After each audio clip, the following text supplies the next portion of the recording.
Shalom, jemaat yang dikasihi oleh Tuhan, senang kembali kami boleh berkumpul dan bertemu satu dengan yang lain lewat acara online service.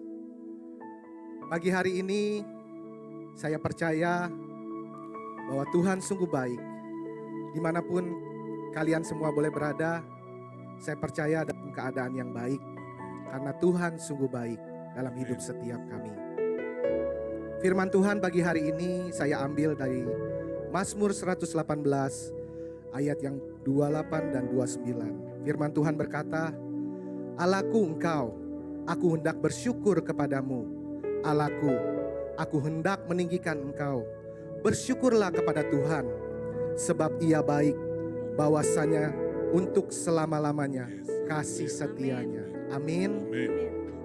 Kita percaya apapun keadaan kita saat ini, saya mengajak kita semua untuk senantiasa bersyukur dan mengingat-ingat setiap kebaikan Tuhan.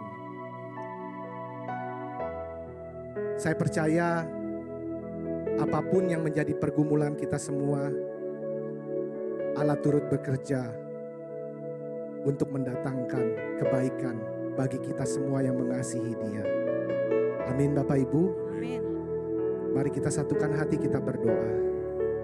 Bapa, terima kasih Tuhan buat pagi hari ini.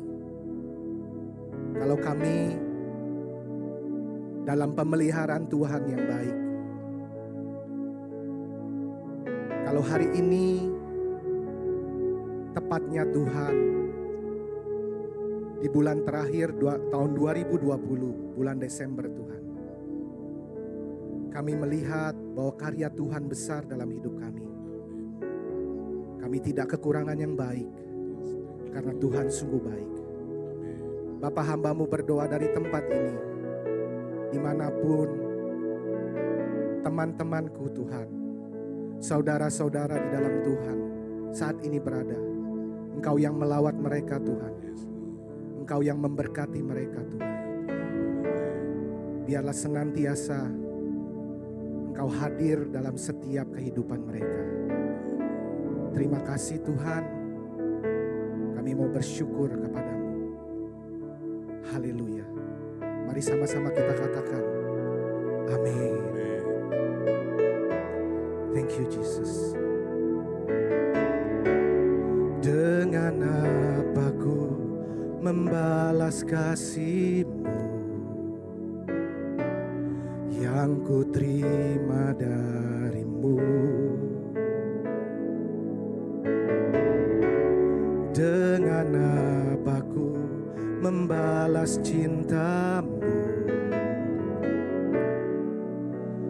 oh Yesusku.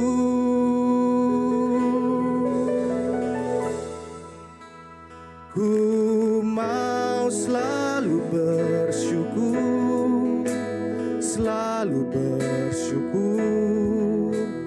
Kau Tuhan yang setia, yang selalu menopang. Ku mau selalu bersyukur, selalu bersyukur. Kau Bapakku yang setia.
tercurah menebus setiap kami. Untuk itu kami bersyukur. Untuk itu kami mau bersyukur buat segala pengorbanan-Mu ya Tuhan. Hiara lama takara lama seke. Hiara lama seke. Haleluya. Terima kasih Tuhan. Mari angkat kedua tangan kita dan nyatakan sekali lagi, ku mau selalu bersyukur, selalu bersyukur. Kau Tuhan yang setia, yang selalu menopangku. Mau selalu bersyukur, selalu bersyukur. Kau Bapa-Ku yang setia.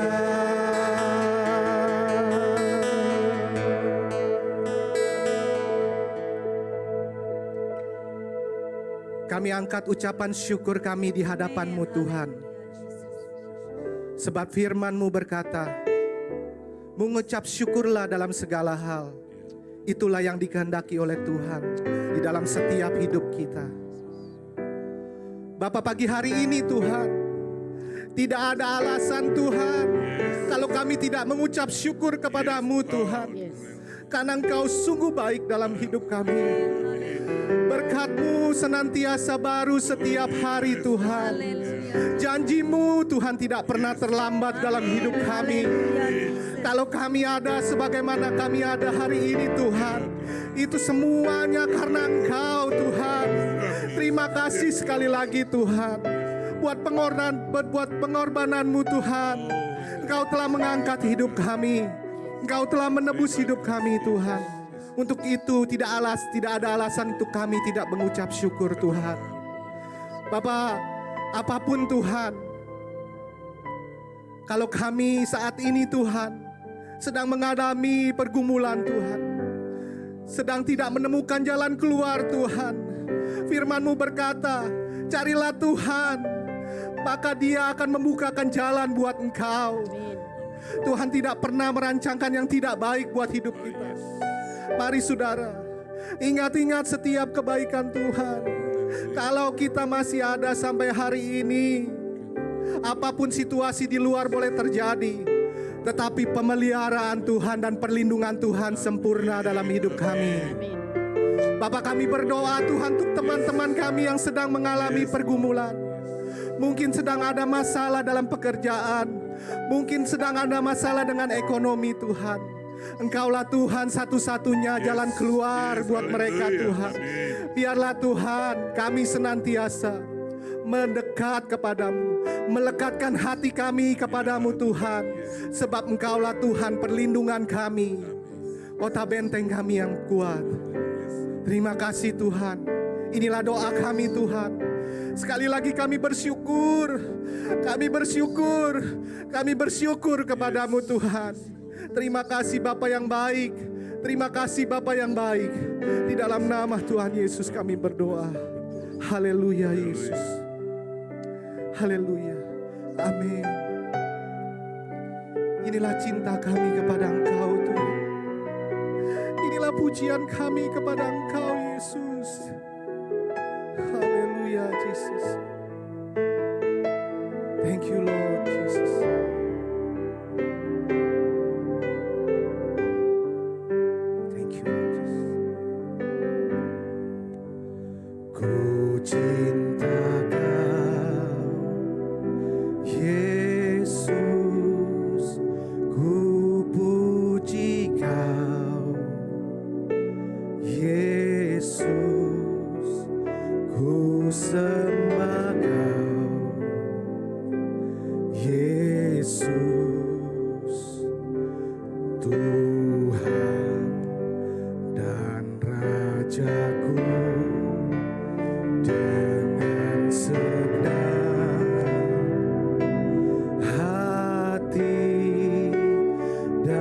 dengan segenap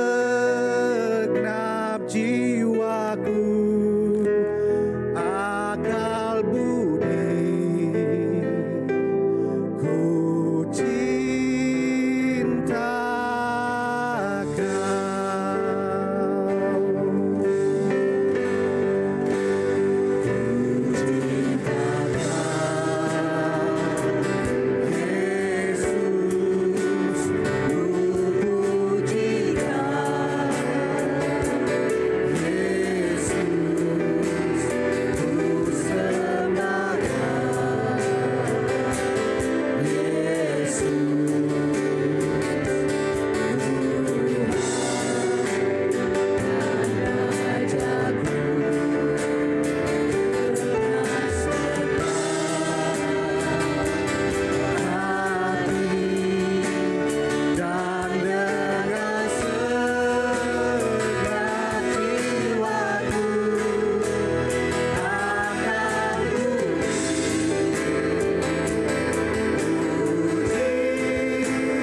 Yesus,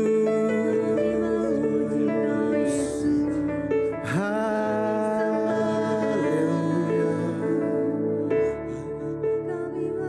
Terima kasih ya Tuhan.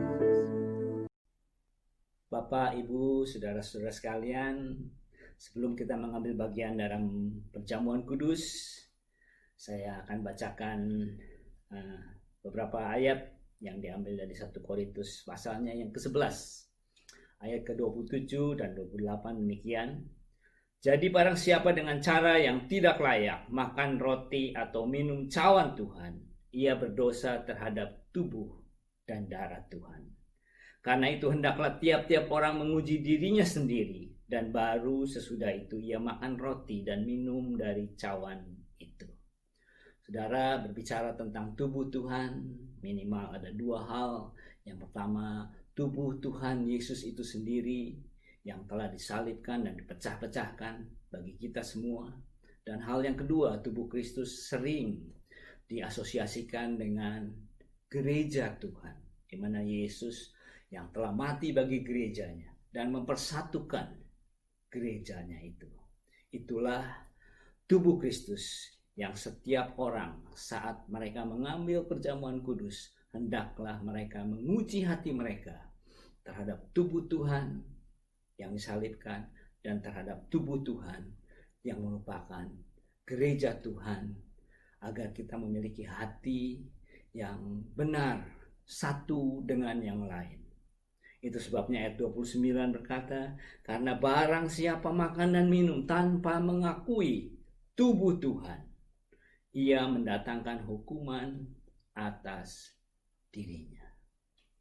Saudara, pada masa-masa Natal seperti ini, saat kita mengambil perjamuan kudus, saya selalu teringat akan kisah sejarah yang merupakan salah satu kisah favorit saya, khususnya di dalam mengambil perjamuan kudus di masa-masa Natal ini. Ya, kisah Natal ini dikenal dengan sebutan The Christmas Truce, kisah gencatan senjata di masa Natal. Beberapa saudara sudah pernah mendengar atau bahkan beberapa kali mendengarnya. Kisah ini terjadi pada tanggal 24 Desember 1914 di Belgia, Perang Dunia Pertama, tentara Jerman melawan tentara Sekutu. Pada saat itu, di tempat itu, tentara Jerman sedang berhadapan dengan tentara Inggris. Dan tentara Jerman bersembunyi di dalam parit persembunyiannya, the trenches itu. Dan demikian pula tentara pasukan Inggris. Namun pada hari itu, Christmas Eve, dari parit, barisan parit Jerman itu terdengar satu lagu yang mereka nyanyikan. Lagunya berbunyi, Stille Nacht, Heilige Nacht. Dan ketika lagu itu dinyanyikan, dari pasukan seberang pasukan Inggris, mereka langsung mengenali lagu ini adalah lagu Silent Night, a Holy Night, malam kudus. Dan ketika mereka mendengar lagu itu, mereka mulai mengintip dan mereka melihat ada dua orang dari pasukan Jerman yang naik dari barisan parit perlindungan itu. Mereka naik dan mereka berkata Merry Christmas dalam bahasa Inggris. Pertama-tama pasukan Inggris agak curiga, tapi ketika mereka melihat kedua tentara ini tidak bersenjata, mereka mulai berani. Lalu ada dua orang dari pasukan Inggris juga yang naik, dan ketika mereka bertemu di tengah, keempat orang ini berjabatan tangan. Dan mulailah kedua pasukan ini mulai berani, naik semua. Dan apa yang terjadi? Mereka mulai saling tukar-menukar. Ada yang tukar-menukar rokok, cerutu, Christmas pudding, dan hadiah-hadiah Natal yang lain, saudara. Ada yang mencatat alamat dari lawannya untuk dikirimkan postcard mungkin dan sebagainya, saya kurang tahu. Dan ada masa mereka menguburkan tentara-tentara yang telah gugur di medan perang itu bersama-sama. Dan bahkan mereka bermain sepak bola bersama-sama, saudara. Beberapa waktu kemudian di surat kabar Inggris, The Daily Mirror, terpancang foto bersama antara pasukan Jerman dan tentara pasukan Inggris. Sangat luar biasa, saudara. Ketika saya mendengar cerita ini pertama kali, di dalam hati saya, Natal membawa dampak yang spesial bagi kita semua. Dan salah satu dampak bagi saya pribadi, mengingatkan kita kepada kesatuan. Bukankah ini yang diperingatkan oleh Paulus ketika setiap kali kita mengambil bagian dalam perjamuan kudus? Agar jaga kesatuan hati itu. Kalau tentara Jerman dan tentara Inggris yang pada waktu itu bermusuhan, saling membunuh, pada masa Natal itu mereka bisa bersatu.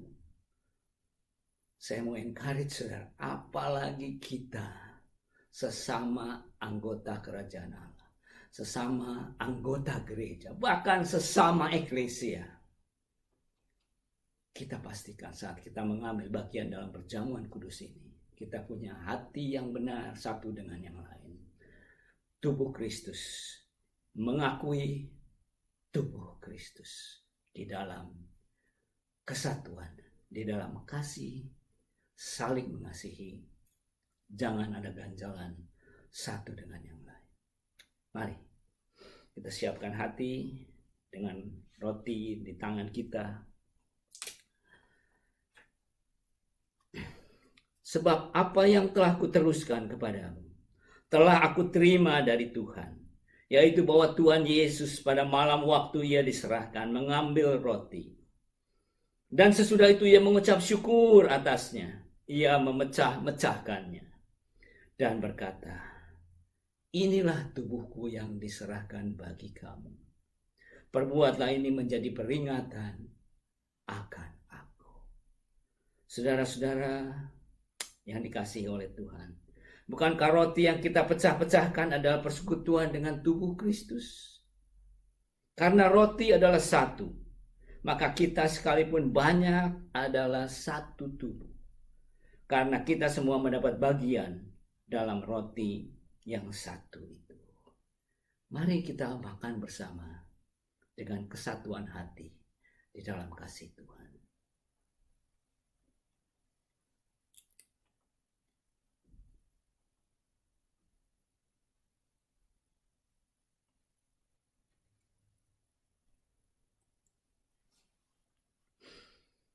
Demikian juga ia mengambil cawan sesudah makan lalu berkata, cawan ini adalah perjanjian baru yang dimeteraikan oleh darahku.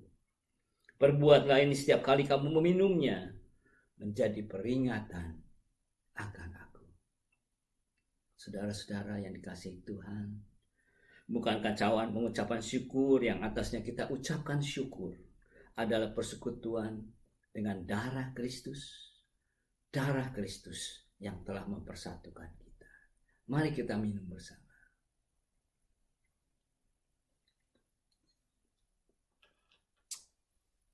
Mari kita berdoa.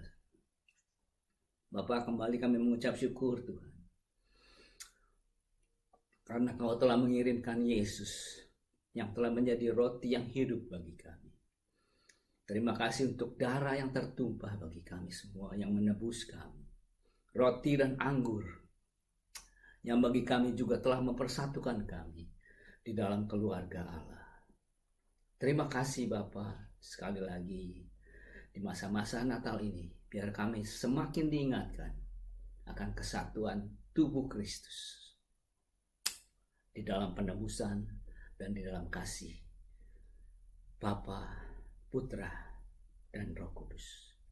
Kalau sebentar kami akan mendengarkan firman-Mu, biar Tuhan juga mengurapi, biar itu menjadi benih bagi kami Tuhan.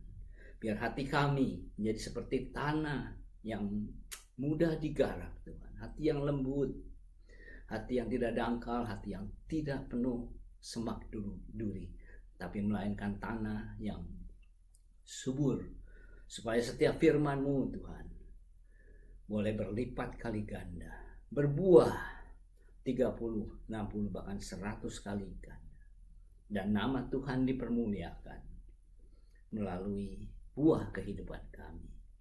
Di dalam nama Yesus kami sudah berdoa. Haleluya. Amin. Amin.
Shalom Ecclesia Family di Sydney, berjumpa kembali dalam ibadah Natal 2020.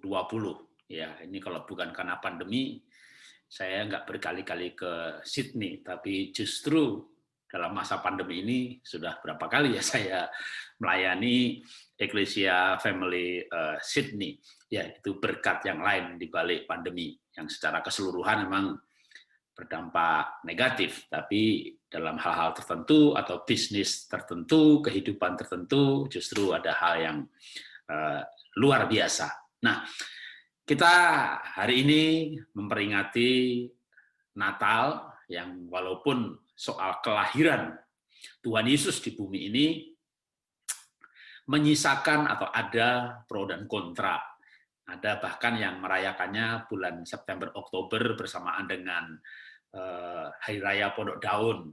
Ada juga yang tidak mau 25 Desember karena bersama dengan perayaan anak Dewa Matahari atau Dewa Saturnina. Tapi yang pasti, Tuhan Yesus pernah datang di bumi ini. Dan yang lebih pasti lagi, atau pastikan, Tuhan Yesus lahir di hati kita. Nah, kita akan belajar firman Tuhan. Dan sebelumnya mari kita berdoa terlebih dahulu. Bapa, kami mengucap syukur untuk ibadah Natal yang boleh kami lakukan tahun ini. Dan kami percaya baik ibadah virtual, ibadah offline, online, baik dimanapun kami berada, Tuhan ada. Karena itu kami menikmati ibadah kami, pelayanan kami, persekutuan kami dengan Tuhan, dan persekutuan kami dengan sesama. Kami mau belajar firman-Mu Tuhan, biar firman-Mu itu yang menuntun kehidupan kami, dan hidup kami berkenan kepada Tuhan. Dalam nama Tuhan Yesus kami siap untuk belajar. Haleluya. Amin. Ya, kita akan belajar mengenai, ya tentunya temanya Natal, ya, dan saya akan bagikan tidak panjang hari ini, ya, mengenai Natal yang menyatukan. Kenapa harus disatukan? Karena dosa telah mencerai-beraikan. Roma 3:23, karena semua orang telah berbuat dosa dan telah kehilangan kemuliaan Allah. Dosa itulah yang memisahkan, yang menceraikan antara manusia dengan Tuhan dan manusia dengan manusia. Manusia sebelum jatuh dalam dosa, mereka hidup dalam harmoni dengan alam, harmoni dengan sesama, harmoni dengan Tuhan, sampai Adam dan Hawa jatuh dalam dosa. Waktu Adam dan Hawa jatuh dalam dosa, apa yang terjadi? Alkitab menulis bahwa ketika Adam mendengar langkah Tuhan, maka ia bersembunyi. Tiba-tiba Tuhan menjadi menakutkan. Itulah akibat dosa. Sebelumnya tidak. Demikian juga dengan orang-orang berdosa dan semua orang telah berbuat dosa. Tuhan itu bisa hal yang menakutkan. Dalam arti kalau mati itu kan ketemu Tuhan. Ya, takut mati. Ya bukan berarti kita mau cari-cari mati gitu ya, nggak dicari datang sendiri. Tapi kematian adalah perpindahan dari hidup yang kelihatan dalam kehidupan yang tidak kelihatan, kekekalan, dan bagi kita yang dosanya sudah ditebus, dihapus, maka kematian bukanlah kabar duka cita. Maka kita orang-orang percaya ketika mendengar seseorang dipanggil Tuhan, biasanya kita mengucapkan simpati, empati, dan penghiburan bagi keluarga yang ditinggalkan. Kadang-kadang kita tambahi dengan kata-kata bahwa sudah bersama Tuhan di sorga, ya, dengan damai, dan seterusnya. Kenapa? Karena setelah dosa ditebus, dihapus, maka Tuhan juga bukan hal yang menakutkan. Dan untuk ketemu dengan Tuhan itu adalah kematian. Nah, tapi ketika Adam Hawa jatuh dalam dosa, maka ketika mendengar langkah Tuhan, mereka bukan datang menghampiri, sujud, menyembah, memuji, lari, bersembunyi di balik pohon. Dan itu karena dosa. Lalu ketika Tuhan bercakap-cakap dengan Adam, maka juga terlihat lagi akibat dosa. Perempuan ini, ya Tuhan nggak tanya siapa yang ngasih, gitu ya. Apakah engkau makan buah itu? Harusnya jawabannya iya atau tidak. Tapi Adam berkata, perempuan ini yang ngasih. Nah, ternyata dosa juga menyebabkan perpisahan, cerai-berai, pertengkaran sesama manusia. Dan semua orang, Roma 3:23 tadi berkata, semua orang telah berbuat dosa. Mana ada kita yang tidak pernah berbuat dosa. Cuma bedanya adalah ada dosa yang diselesaikan dan ada dosa yang tidak diselesaikan, atau orang tidak mau menyelesaikan, bahkan lebih parah lagi. Merasa itu bukan dosa. Kan biasa kan manusia begini. Kan ini nggak dosa. Ya semua orang juga melakukan. Padahal nipu, bohong, zina, curi, ketidakkudusan. Mereka mengatakan ya wajar lah gitu. Wajar. Jadi gimana meminta ampun, merasa dosa aja tidak. Nah itu dosa yang lebih dosa lagi. Itu namanya bejat. Atau tidak punya moral, di mana tidak merasa berdosa ketika berbuat berdosa. Akibat dari dosa memang merusak kehidupan.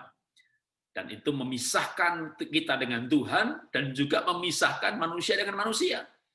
Maka kalau di dalam kitab Galatia dikatakan perbuatan daging, ya, atau itu akibat dosa, telah nyata. Percabulan, perzinaan, iri, dengki, pertengkaran, percideraan, pemecah, hawa nafsu, itu semuanya adalah akibat dari dosa. Nah, ketika manusia jatuh dalam dosa, atau Adam Hawa jatuh dalam dosa, saat itulah sebenarnya berita Natal mulai diberitakan. Tuhan berbicara kepada Adam, kepada Hawa, kepada ular, dan berjanji nanti bahwa keturunan dari wanita, ya, dari manusia, akan meremukkan kepala si ular. Dan itu sudah digenapi. Firman Tuhan menyatakan penggenapan hal itu. Yang kali ini saya ingin membacanya, ya, bahwa Tuhan Yesus datang itu untuk menyatukan kembali. Bring unity. Menyatukan kembali siapa? Menyatukan kembali manusia dengan Tuhan yang terpisah karena dosa. Tuhan Yesus datang. Yohanes 1 ayat 1, saya lompat 11, 12, 13. Pada mulanya adalah firman. Firman itu bersama-sama dengan Allah, dan firman itu adalah Allah. Ia datang kepada milik kepunyaannya, tetapi orang-orang kepunyaannya tidak menerimanya. 12. Tetapi barang siapa yang menerimanya, diberinya kuasa supaya menjadi anak-anak Allah, yaitu mereka yang percaya dalam namanya. Orang-orang yang diperanakkan bukan dari darah atau daging, bukan pula secara jasmani oleh keinginan seorang laki-laki, melainkan dari Allah. Jadi ini ayat 1 itu firman Tuhan. Ayat 11, firman itu datang, artinya Tuhan Yesus yang datang. Ayat 12-13, bagi orang yang menyambut kedatangannya dan menerimanya, maka ia akan dijadikan anak-anak Allah. Nah, akibat dari dosa, maka manusia terpisah dengan Allah. Rohnya hanya menjadi roh manusia biasa. Sebelumnya kan Tuhan membuat manusia dan menghembusinya dengan nafas Allah. Nah, ketika berbuat dosa, maka nafas Allah, roh Allah ini meninggalkan manusia. Manusia tetap hidup seperti binatang, tapi tidak ada roh Tuhannya. Maka ketika Tuhan Yesus datang, ia datang sebagai manusia, betul, tapi dia bukan manusia. Yohanes 1 ayat 1 itu jelas sekali, pada mulanya firman. Firman itu bersama dengan Allah, dan firman itu adalah Allah. Lalu firman itu menjadi manusia. Kalau dia Tuhan, kenapa berdoa? Kepada Bapa. Masa Tuhan berdoa kepada Tuhan? Karena dia menjadi manusia. Tuhan kok bisa mati di salib? karena dia menjadi manusia. Kalau Yesus Tuhan, kenapa dia pernah berdoa dengan ketakutan? Karena dia menjadi manusia. Untuk apa dia menjadi manusia? Untuk menebus manusia.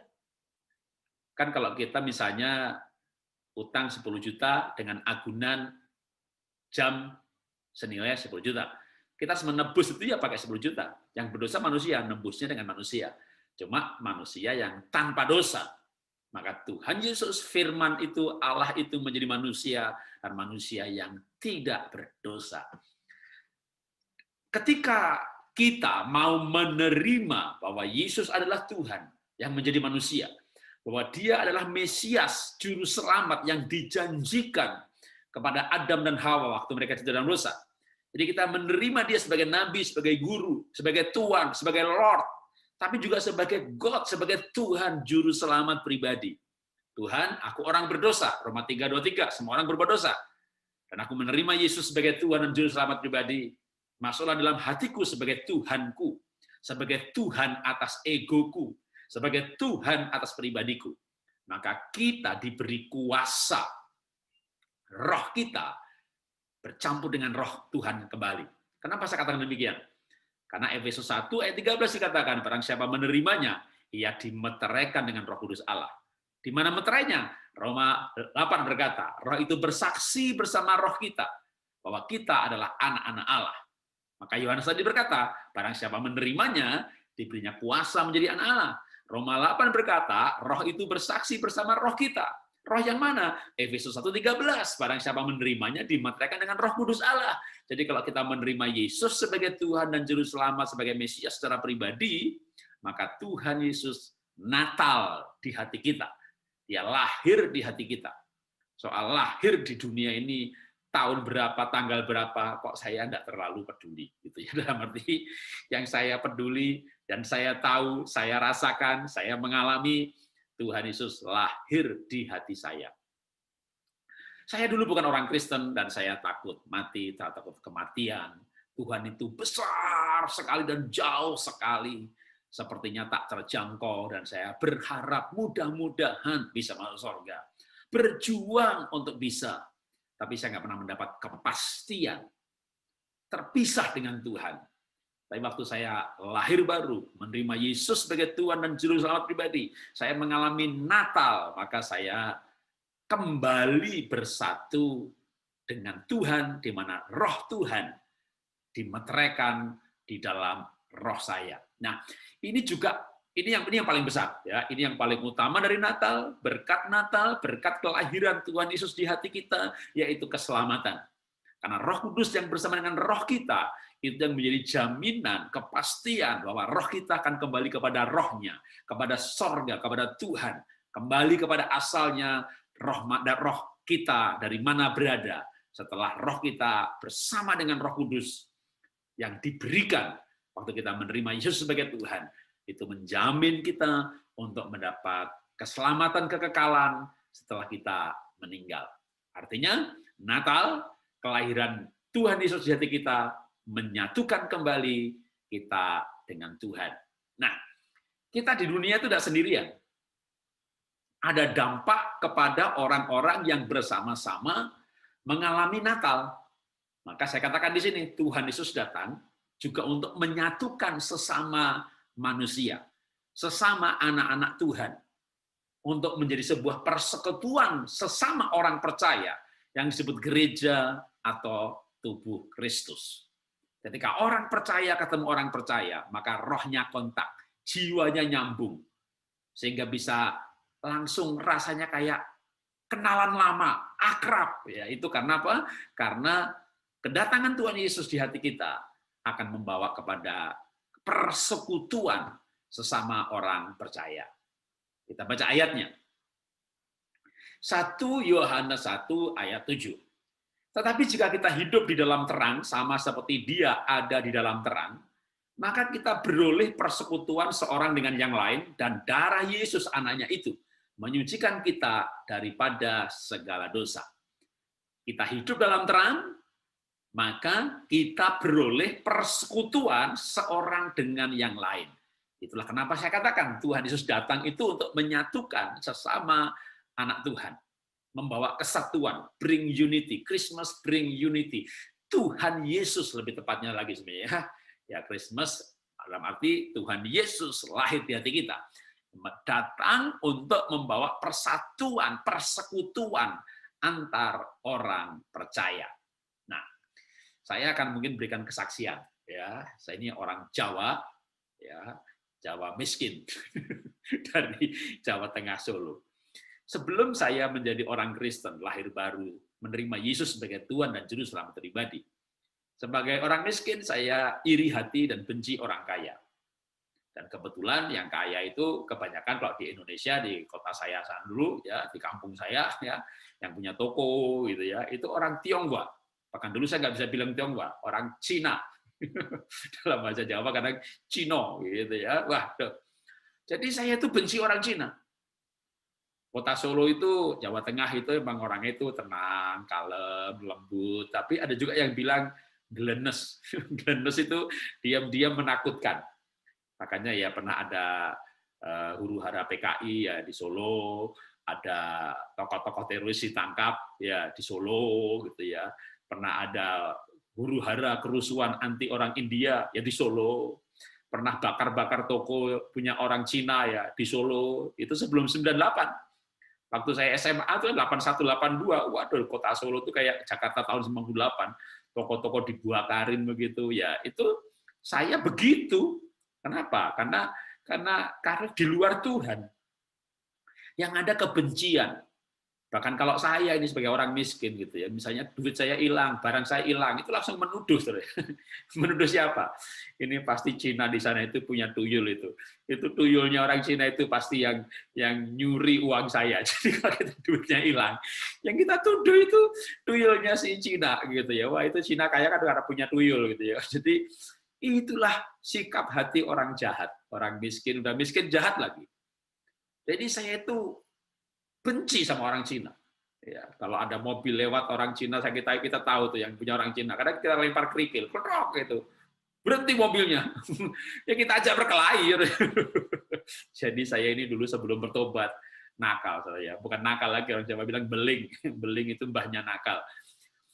Lalu apa yang saya alami? Nah, saya kan benci orang Cina. Lalu saya lahir baru kan tahun 82. Itu pas lulus SMA. Lulus SMA, saya ikut KKR, mendengar KKR, atau lebih tepatnya waktu itu mendengar, ya lewat radio, lalu akhirnya ikut persekutuan. KKR dari almarhum Jeremia Rim. Tahun-tahun 81-82 itu kan era-era persekutuan, dan KKR, waduh, itu baik di SMA, di kampus-kampus itu kegerakan menurut saya ya. Wah, banyak orang bertobat, dan angkatan pertobatan tahun-tahun itu yang bersama dengan saya, yang saat ini jadi pendeta banyak banget. Pendeta Wiryo Hadi, almarhum pendeta Fuksi, jadi teman-teman saya yang bertobat bersama dengan saya itu jadi pendeta banyak banget.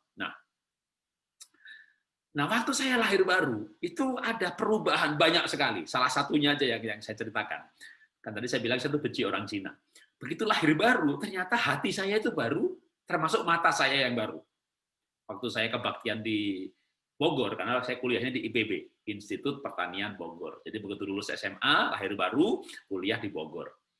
Di Bogor, saya diajak teman ya kebaktian ke GSJA di Jalan Surya Kencana. Begitu saya masuk di gereja itu, ya, wah, itu gereja 95-98% kali Tionghoa semuanya. Jadi saya udah mulai bisa bilang Tionghoa karena setelah lahir baru. Kalau gue dulu bilang wah Cino kabuye.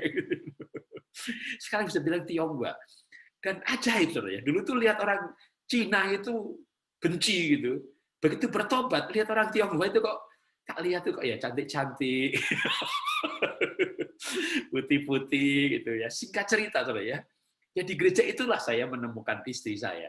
Jadi itulah kenapa saya punya istri, sudah menikah 30 tahun karena saya menikah tahun 90, jadi gampang hitungnya ya. Menikah 30 tahun dan kami bahagia. Istri saya adalah orang Tionghoa yang saya dapatkan di gereja, di mana mayoritas gereja itu tempatnya orang Tionghoa. Sipit-sipit, putih-putih, tapi mata saya itu berbeda. Kenapa? Nah, kembali kepada ayat tadi. Ketika orang itu menerima Yesus sebagai Tuhan dan Juru Selamat pribadi, lalu rohnya ada Roh Kudus.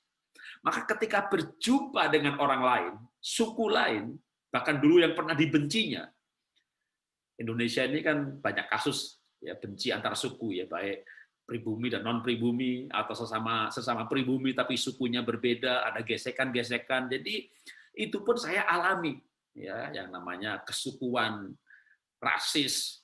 Tapi begitu lahir baru, maka berjumpa dengan suku lain, bangsa lain, bukan hanya ini hanya contoh saja, saya itu akhirnya sampai bisa hidup dengan orang Tionghoa, jatuh cinta dengan orang Tionghoa.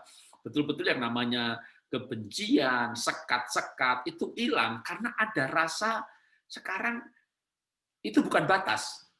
Sebelum lahir baru, maka suku, ekonomi, sosial itu menjadi batas yang kuat. Tapi begitu lahir baru, roh kita baru, maka yang terjadi adalah ketika sesama orang lahir baru ketemu, maka rohnya nyambung. Lalu kita bisa dengan cepat merasa akrab. Walaupun beda suku, beda bangsa, beda negara, beda bahasa dengan orang asing. Saya ini keliling dunia, melayani semua gereja, beda denominasi. Selama orang itu sungguh-sungguh di dalam Tuhan dan lahir baru, maka roh kita itu seperti kontak nyambung. Nah, itulah yang disebut dengan persekutuan. Nah, inilah yang seharusnya terjadi di dalam gereja. Kalau gereja adalah persekutuan orang percaya. Ya, amit-amit, mohon maaf saya bicara agak keras ya, karena gereja kan berubah menjadi kayak entertain business. Cari pendeta yang lucu, lighting yang bagus, sistemnya oke, gedungnya bagus, ya jemaat datang, kolektornya naik, omsetnya naik, benar-benar gereja kayak entertain business. Tidak ada relasi sesama orang yang di dalamnya. Apalagi gereja-gereja besar ya, orang menyebutnya dengan mega church. Wah, kayak perusahaan, bahkan beberapa gereja di sosmed dibully atau dinyinyirin sebagai kayak gereja bisnis atau gereja Babel dan sebagainya. Sampai Covid datang. Begitu Covid datang nggak ada ibadah raya, maka yang ada kelompok-kelompok kecil, persekutuan, malah jadi kayak gereja mula-mula, di mana orang percaya bertemu dengan orang percaya, lalu terjalin persekutuan. Saat ini dalam pandemi ini tidak bertemu, ya, saya di Jakarta, saudara, Bapak Ibu di Sydney. Tetapi kita ada persekutuan, ada keakraban. Saya percaya perasaan itu muncul karena bukan cuma perasaan. Saya punya roh dan Anda punya roh Anda ada roh kudus, roh saya ada roh kudusnya. Selama roh kudusnya sama, bukan roh sesat, bukan roh aneh-aneh, ya, mestinya dan seharusnya, dan itulah yang terjadi. Kita terbentuk persekutuan. Nah, itulah kenapa Natal itu membawa kesatuan. Kalau tidak membawa kesatuan, saya ragukan, jangan-jangan tidak mengalami Natal. Hanya beragama Kristen, berpaspor Kristen, berKTP Kristen, tapi tidak terjalin persekutuan. Jadi seharusnya, semestinya, Natal itu membawa kesatuan. Nah, untuk menekankan soal kesatuan ini, saya akan menambahkan firman Tuhannya. Tadi dimulai dengan manusia jatuh dalam dosa, itu mencerai-beraikan, memisahkan. Dijanjikan kedatangan penebus, itu menyatukan. Lalu Tuhan Yesus datang. Nah, dia datang sebagai manusia dan tidak terus-menerus menjadi manusia. Kan tujuannya, misinya ke muka bumi adalah menebus dosa lewat penumpahan darah, maka dia sebagai manusia dibunuh dengan ditumpahkan darahnya. Karena untuk penebusan dosa ada penumpahan darah. Yang sebelumnya adalah dengan darah anak domba, yang umurnya setahun, yang mulus, nggak boleh cacat, yang disembelih sebagai korban penebus dosa. Tapi sejak kedatangan Tuhan Yesus, kita tidak perlu lagi untuk meminta ampun dengan menyembelih binatang. Ya. Tapi perjanjian lama itu adalah sebuah ilustrasi, ya, yang digenapi di dalam perjanjian baru. Maka domba yang tak bercacat celah dalam tanda petik itulah Tuhan Yesus yang menjadi manusia, disalib untuk menebus dosa kita. Dia mati. Nah, nabi mati, manusia mati, tapi dia adalah firman Allah yang menjadi manusia. Maka maka dia berbeda dengan manusia yang lain. Betul-betul menjadi manusia selama hidup. Dari lahir sampai mati, manusia. Lahir sampai mati, Tuhan juga. Tapi kalau kita Filipi, ayat firman Tuhan yang lain mengatakan, dia yang dalam keadaan sebagai Allah tidak menggunakan itu sebagai hak yang dipertahankan. Tapi ia mengosongkan dirinya, mengambil rupa seorang hamba. Dan dalam keadaan sebagai manusia, ia taat sampai mati di kayu salib. Lahir sampai mati dalam keadaan sebagai manusia. Lahir sampai mati, dia adalah Allah. Tapi dia mengosongkan dirinya, mengambil rupa seorang hamba. Dan dalam keadaan sebagai manusia, maka dia mati. Nah, setelah dia mati, lalu dia bangkit. Karena Alkitab mengajarkan, menceritakan, Kisah Rasul menceritakan bahwa Yehova membangkitkan dia dari antara orang mati. Jadi bukan membangkitkan dia dari Tuhan mati, enggak, ya, tetap sebagai manusia, mati sebagai manusia, dibangkitkan oleh Bapa. Dengan kata lain, maka roh kealahannya dikenakan kembali, ya hidup. Kalau begitu kealahannya dipakai lagi, ya hidup. Mana bisa Allah mati? Ya, maka dikatakan Allah membangkitkan dia dari antara orang mati. Lalu bangkit. Nah, yang menarik, sebelum bangkit lalu naik ke surga, ya kan? Bangkit lalu naik ke surga, singkat cerita. Nah, sebelum naik ke surga, bahkan ini sebenarnya sebelum penyalipan, tapi ini sudah mendekati penangkapan, lalu bakal mati, lalu bangkit, lalu naik ke surga. Maka ada doa terakhir sewaktu dia masih menjadi manusia. Itu saya sebut dengan demikian, ya, doa di Getsemani. Doa ini ketika Tuhan Yesus dalam pergumulan yang berat sekali, akan ditangkap sebagai manusia, akan dibunuh.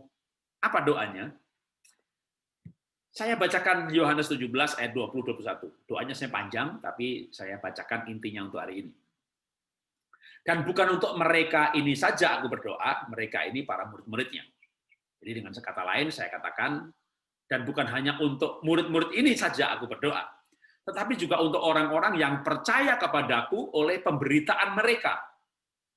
Supaya mereka semua menjadi satu sama seperti Engkau ya Bapa di dalam aku dan aku di dalam Engkau. Agar mereka juga di dalam kita, supaya dunia percaya bahwa Engkaulah yang telah mengutus aku. Kalau orang percaya bersatu, dunia akan percaya bahwa Yesus adalah Mesias, Juru Selamat, Tuhan yang menjadi manusia. Kalau orang percaya tidak bersatu-bersatu, maka dunia nggak percaya bahwa Yesus adalah Tuhan. Ketika orang percaya bersatu, maka dalam kesatuan ada mujizat. Gereja mula-mula, kalau dibaca Kisah Rasul, maka yang menonjol adalah kesatuannya. Bahkan mereka sampai ada rasa pemilikan bersama. Yang kaya, yang duitnya banyak, membagikan kepada yang miskin. Itu kesatuan yang luar biasa. Dan karena kesatuan luar biasa, maka juga di situ Allah hadirnya luar biasa. Sebenarnya nggak ada kesatuan, ada dosa pun Tuhan itu maha hadir. Di mana-mana ada, karena Tuhan maha hadir. Tapi kehadirannya semakin dirasakan kalau kita semakin kudus, murni, tulus, dan sebagai tubuh Kristus, sebagai orang percaya, sebagai gereja, ketika orang-orang percaya ini sehati, maka Alkitab juga berkata, 2 orang sehati sepakat dalam namaku, aku hadir. Nah, kalau kita sendirian, Tuhan hadir nggak? Ya hadir, waktu Tuhan itu maha hadir. Tapi ketika sehati, ini kan semuanya satu konsep. Ya, ketika gereja mula-mula bersatu, maka mujizat luar biasa, berkat luar biasa, kehadiran Tuhan yang nyata dengan kuasanya, manifestasi dari kuasa Tuhan begitu nyata. Dan itulah kerinduan Tuhan. Tuhan dalam keadaan sebagai manusia, Tuhan berdoa, Bapa, aku berdoa supaya mereka dan mereka yang percaya oleh pemberitaan mereka. Ya berarti kita ini kan, mereka yang percaya oleh pemberitaan mereka. Mereka memberitakan, lalu percaya, yang percaya memberitakan lagi terus, berarti kita termasuk orang yang percaya oleh pemberitaan. Supaya menjadi satu. Itu saya baca Yohanes 17. Tuhan Yesus sebagai manusia akan ditangkap. Itu doanya intinya adalah doa supaya gereja bersatu. Supaya orang percaya bersatu. Sampai saya itu membuat sebuah kalimat yang mungkin secara teologis nggak tepat banget ya, tapi sebuah untuk penekanan. Kalau kita berdoa, Tuhan yang menjawab doa kita. Kalau Tuhan yang berdoa, siapa yang jawab? Tuhan Yesus berdoa supaya kita bersatu. Berarti kalau kita bersatu, itu kita menjawab doa Tuhan. Ya, atau dengan kata lain begini, kayak orang tua yang Betapa senangnya orang tua ya kalau anak-anaknya itu rukun. Orang tua tuh sedih kalau anaknya berantem, ya, apalagi anaknya sampai rebutan warisan, tuntut menuntut, gugat menggugat, anaknya berantemnya tuh sampai betul-betul kita bukan saudara lagi gitu ya, wah nggak pernah ketemu, nggak mau ketemu. Itu orang tua itu kayak ngenes ya, ngenes itu hatinya kayak kenapa ya anak-anakku seperti itu gitu ya. Orang tua tuh ingin sekali, bahagia sekali kalau lihat anak-anaknya itu rukun. Nah, kira-kira begitulah. Kan kita tuh anaknya Tuhan. Kita memanggil Tuhan itu Bapa. Betapa bahagianya, betapa senangnya Bapa di sorga melihat anak-anaknya yang rukun. Makanya Mazmur 133, itu firman Tuhan berkata, sungguh alangkah baik dan indahnya mereka yang diam bersama dengan rukun. Mereka seumpama yang rukun ini dikatakan bahwa sungguh alangkah baik dan indahnya mereka yang diam bersama dengan rukun. Kesanalah Tuhan memberitakan berkat, berkat seumpama ya, embun dari gunung Hermon yang turun ke atas gunung Sion, seperti minyak yang meleleh di kepala Harun, kalau janggutnya ke leher-leher jubahnya. Wah, itu ilustrasi berkat yang luar biasa banyaknya yang diperintahkan kepada orang yang rukun. Karena kerukunan itu indah di hadapan Tuhan. Karena itu sebagai inti dari pesan Natal kali ini, dosa menceraikan, memisahkan manusia dengan Tuhan dan manusia dengan manusia. Tapi Tuhan datang, Tuhan Yesus datang di hati kita untuk kembali menyatukan kita dengan Tuhan dan menyatukan sesama orang percaya, di mana orang itu ada Roh Kudus dalam rohnya, terjadi persekutuan. Nah, persekutuannya harusnya makin ilahi, makin indah di antara orang-orang yang percaya. Kalau mau lebih kecil lagi, ya kita mulai dengan keluarga, kakak adik yang rukun, orang tua senang. Suami istri yang rukun, Tuhan senang. Kalau kita sudah nggak punya orang tua lagi. Bahkan bukan hanya Tuhan. Menurut saya, kerukunan saya dan istri saya, kerukunan keluarga kami, menjadi model, menjadi teladan bagi banyak orang. Mereka menganggap, memandang bahwa keluarga kami adalah keluarga yang indah. Kemana kami pergi liburan, kami selalu membawa kamera kecil, ya, lalu untuk kami mendokumentasikan liburan kami. Sehingga klip-klipnya kami masukkan dalam program inspirasi ataupun yang lagu. Itu adalah sebuah kegiatan yang natural, ya, bukan di setting lalu pakai sutradara, ayo jalan bareng, ayo ketawa. Kami memang seperti itu dari waktu ke waktu karena klipnya dibuat dari tahun ke tahun. Saya ya dari tahun 2009 kemana pergi, ya dari 2009 lama sekali. 11 tahun selalu membawa kamera untuk mendokumentasikan liburan-liburan keluarga. Dan setelah berjalan sekian tahun, maka ternyata saya mendapat respon dari banyak orang. Pak, kok saya tuh senang banget ya rasanya lihat keluarga Bapak itu kalau liburan gitu ya, alamiah, akrab. Nah, itulah kerukunan. Karena mari kita orang-orang percaya yang sudah mengalami Natal, biar Roh Kudus yang dalam roh kita itu kita biarkan hidup dan berkembang. Karena harusnya roh itu menjadi benih ilahi yang makin lama makin besar. Ketika kita makan firman Tuhan, kita bernafas di dalam doa, kita olahraga dengan pelayanan, kita bersekutu dengan Tuhan, maka kita semakin kecil dan Tuhan semakin besar di dalam hidup kita. Semakin kita kecil dan semakin besar pribadi Tuhan di dalam pribadi kita, maka tentu antar pribadi akan terjalin kesatuan yang ilahi, yang natural, yang alamiah, yang kesatuan yang tidak direkayasa, kesatuan yang terjadi karena memang roh ketemu roh, pribadi Kristus ketemu pribadi Kristus. Maka itulah yang menurut saya indah di hadapan Tuhan. Mari kita berdoa.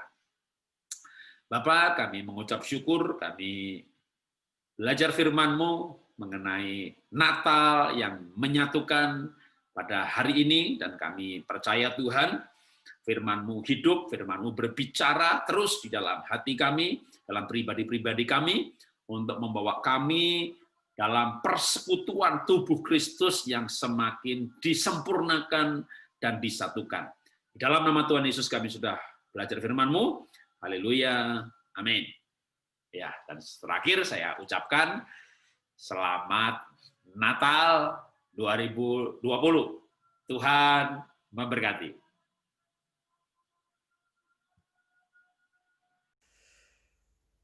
Luar biasa, firman Tuhan sudah mengajarkan kepada kita bagaimana kita hidup di dalamnya. Dan biarlah hari ini, sebelum saya mendoakan saudara-saudara, sebelum kita berpisah, saudara boleh kita sama-sama membacakan firman Tuhan dari Roma 12 ayat yang ke-10 sampai ayat yang ke-13. Kenapa saya membaca firman Tuhan? Agar doa yang saya sampaikan adalah doa yang akan berlaku di dalam hidup kita semua. Dan kita memenuhi apa yang dirindukan oleh firman Tuhan. Roma 12 ayat 10. Hendaklah kamu saling mengasihi sebagai saudara dan saling mendahului dalam memberi hormat. Janganlah hendaknya kerajinanmu kendor, biarlah rohmu menyala-nyala dan layanilah Tuhan. Bersukacitalah dalam pengharapan, sabarlah dalam kesesakan, dan bertekunlah dalam doa. Bantulah dalam kekurangan orang-orang kudus, dan usahakanlah dirimu untuk selalu memberi tumpangan. Saudara-saudara yang Tuhan rindukan, agar kita memenuhi apa yang firman Tuhan ajarkan. Mari saat ini saya mau berdoa dalam nama Tuhan Yesus Kristus. Biarlah kita adalah pribadi yang saling mengasihi.